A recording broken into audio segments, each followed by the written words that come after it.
മൂന്നാല് പച്ചമുളക്, ഒരു കഷ്ണം ഇഞ്ചി, 3-4 വെളുത്തുള്ളി, ഒരു ചെറുനാരങ്ങ വലുത്, പച്ചമുളക്, ഇതെല്ലാം ഒന്ന് അരിഞ്ഞെടുക്കണം. ചെറുതായിട്ട് തന്നെ അരിഞ്ഞെടുക്കണം. സവാള നല്ലോണം ചെറുതായിട്ട് അരിഞ്ഞെടുക്കണം.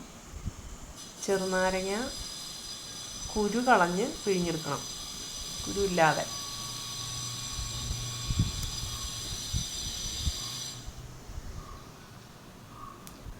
ഒരു പാത്രം അടുപ്പത്ത് വെച്ചിട്ട് വെളിച്ചെണ്ണ ഒഴിച്ച്, നെയ്യിട്ടാൽ നന്നായിരിക്കും കേട്ടോ.